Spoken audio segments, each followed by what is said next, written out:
Hi friends, welcome back to my channel நண்பர்கள் அனைவருக்கும் வணக்கம். இன்றைக்கி எங்கள் வீட்டில் என்ன சமையல்னு பார்த்துட்டு ரெசிபிக்குள்ளே போகலாங்க.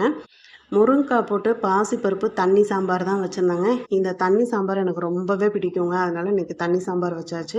இன்றைக்கி வேப்பம்பூ போட்டு ரசம் பண்ணியிருக்கிறேன். சோறு வடித்தாச்சு. இந்த தண்ணி சாம்பாருக்கு கடலைப்பருப்பு துவையல் டேஸ்டியாக இருக்கும். அதனால் கடலைப்பருப்பு துவையல் அரைச்சிருக்கிறேன்.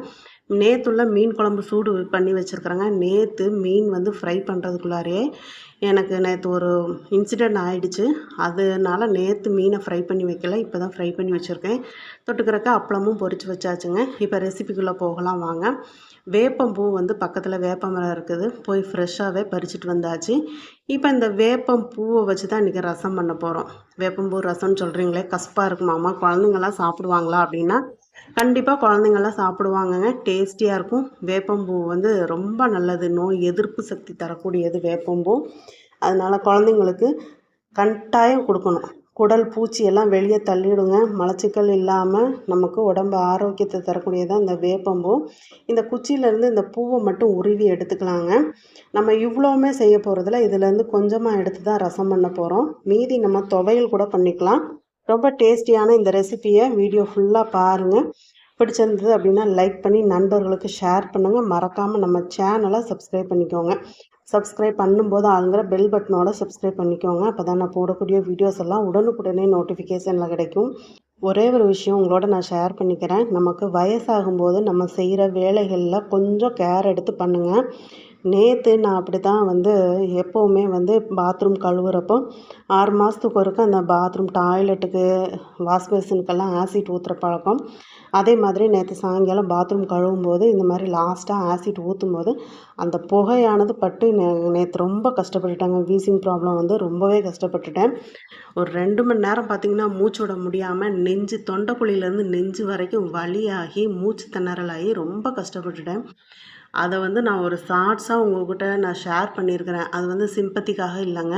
நீங்களும் அவேர்னஸ் கவனமாக இருக்கணுங்கிறதுக்காக நான் ஷேர் பண்ணியிருக்கிறேன். இப்போ வேப்பம்பூவை உருவியாச்சு.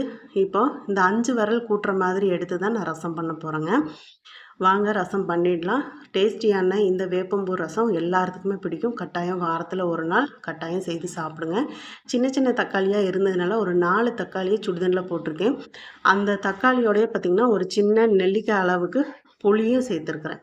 சரி, இப்போ தக்காளியில் உள்ள தோலை மட்டும் எடுத்துடலாம். எடுத்துட்டு தக்காளியும் புளியும் நல்லா கரைச்சி வடிகட்டி சேர்த்துக்கோங்க. அதாவது நம்ம சேனலை ரெகுலராக பார்க்குறவங்களுக்கு தெரியும். பெரும்பாலும் பார்த்திங்கன்னா நல்ல ஆரோக்கியமான ரெசிபீஸ் தான் நான் போட்டிருக்கிறேன். நான் நான்வெஜ்ஜு சாப்பிட மாட்டேன். நான் வெஜ்ஜு சாப்பிடுவேன். வீட்டில் மற்றவங்கெல்லாம் நான்வெஜ் சாப்பிடுவாங்க. அவங்களுக்கு ஒரு சமையல், எனக்கு ஒரு சமையல் தான் நான் பண்ணிகிட்ருக்கிறேன். ஆனால் பார்த்திங்கன்னா ஹெல்த்து ஏன் தான் எனக்கு இப்படி இந்த 15 நாளைக்குள்ளே என்னோடய ஹெல்த்து ஏன் இப்படி போகுதுன்னு எனக்கே தெரியல. 15 நாளைக்கு முன்னாடி தான் நெஞ்சு வலி ஹாஸ்பிட்டல் போனேன். அதுலேருந்து ரெக்கவர் ஆகி வர்றதுக்கு ஒரு ஒரு ஒரு வாரம் டைம் எடுத்துச்சு. மாத்திரை மருந்தெல்லாம் எடுத்து இன்னும் அவங்க டாக்டர் எழுதி கொடுத்த டெஸ்ட்டு கூட இனி நான் பார்க்கலைங்க. இப்போ திருப்பியும் ஒரு இன்சிடெண்ட் ஆகிடுச்சு. ரொம்பவே உடம்பு முடியலை, என்னன்னே தெரில. இப்போ ரசத்துக்கு தேவையான பொருள் எடுத்துடலாம். ஒரு மிக்சி ஜாரில் 4 காஞ்ச மிளகாய் எடுத்துக்கோங்க. 10 பல் பூண்டு தோலோடு சேர்த்துக்கோங்க. 1½ ஸ்பூன் அளவுக்கு துவரம் பருப்பு சேர்த்துக்கோங்க. இந்த ரசத்தை பொறுத்த வரைக்கும் பச்சை மிளகாய் சேர்க்குறத விட வரமிளகாய் சேர்த்திங்க அப்படின்னா டேஸ்ட் ரொம்ப நல்லாயிருக்கும். 1 ஸ்பூன் அளவுக்கு கொத்தமல்லி சேர்த்துக்கோங்க. இது கூடவே பார்த்திங்கன்னா 1 ஸ்பூன் அளவுக்கு மிளகு சேர்த்துக்கோங்க. இந்த ரசத்தை பொறுத்த வரைக்கும் கொஞ்சம் காரம், புளிப்பு இதெல்லாம் இருந்தால் தான் சூப்பராக இருக்குங்க. 1/2 ஸ்பூன் வெந்தயம், 1/2 ஸ்பூன் சீரகம் சேர்த்துக்கோங்க. சேர்த்துட்டு ஒரு 5-6 இலை கருவேப்பிலையும் ஒரு சின்ன மல்லி இலையும் சேர்த்துட்டு நல்லா ஒரு சுற்றி எடுத்துக்கலாம்.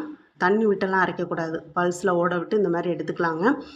இப்போ நம்ம கரைச்சி வச்சுருக்கிற புளி, தக்காளி அந்த கரைசலில் 1 ஸ்பூன் அளவுக்கு மஞ்சள் தூள் சேர்த்துக்கோங்க. மஞ்சள் தூளுமே விரலி மஞ்சள் வாங்கிட்டு நல்லா உடச்சி ரைஸ் மில்லில் கொடுத்து அரைச்சி எடுத்து வச்சுருக்குறேங்க. ஆரோக்கியத்தில் அவ்வளோ கவனமாக இருந்துமே இப்போ பார்த்திங்கன்னா உடம்பு ரொம்ப மோசமாக போயிட்டுருக்குது. என்னன்னே தெரியல. இப்போ நம்ம மஞ்சத்தூள் சேர்த்ததுலேயே பார்த்திங்கன்னா கருவேப்பிலையும் மல்லி இலையும் கையால் கிள்ளி சேர்த்துக்கோங்க. நம்ம நறுக்கி சேர்க்குறத விட ரசத்துக்கெல்லாம் மல்லித்தலை, கருவேப்பிலையெல்லாம் கையால் கிள்ளி சேர்த்தோம்னா டேஸ்ட்டே தனிதாங்க. இப்போ ரசத்துக்கு தாளிப்பு கொடுத்துடலாம். கடாய் ஒன்று அடுப்பில் வச்சுக்கோங்க. 2 ஸ்பூன் எண்ணெய் விட்டுட்டு 1 ஸ்பூன் கடுகு சேர்த்துக்கோங்க. கடுகு நல்லா பொரிஞ்சு வந்ததும் லோ ஃப்ளேமில் வச்சுக்கோங்க.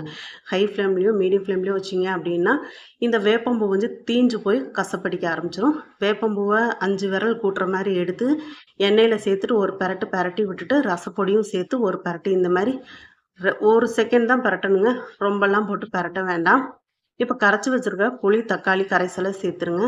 சேர்த்துட்டு மிக்ஸி ஜாரில் ஒரு 1/4 டம்ளர் அளவுக்கு தண்ணி சேர்த்து அதையும் நம்ம ரசத்தோடு சேர்த்துருங்க. சேர்த்து நல்லா கலந்து விட்டுக்கோங்க.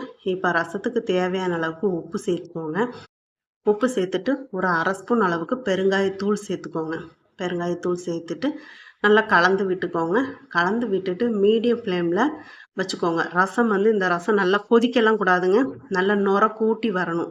அதனால் மீடியம் ஃப்ளேமில் வச்சுட்டு பக்கத்துலேயே நின்றுக்கோங்க. இப்போ இந்த மாதிரி நுர கூட்டி வரும்போது கரண்டி வச்சு இந்த மாதிரி கலந்து விட்டுக்கோங்க. நல்லா இந்த மாதிரி கலந்து விட்டுட்டு அடுப்பை ஆஃப் பண்ணிவிட்டு ஒரு 1/2 ஸ்பூன் நெய் விட்டு ஒரு 5 நிமிஷம் கழித்து சர்வ் பண்ணிங்கன்னா வேப்பம்பூ ரசம் மணமும் சுவையோட ரெடியாக இருக்குங்க. பிடிச்சிருந்தால் லைக் பண்ணி நண்பர்களுக்கு ஷேர் பண்ணுங்கள். மறக்காமல் நம்ம சேனலை சப்ஸ்கிரைப் பண்ணுங்கள். மீண்டும் அடுத்த ஒரு ஆரோக்கியமான ரெசிபியோடு சந்திக்கிறேன். நன்றி, வணக்கம்.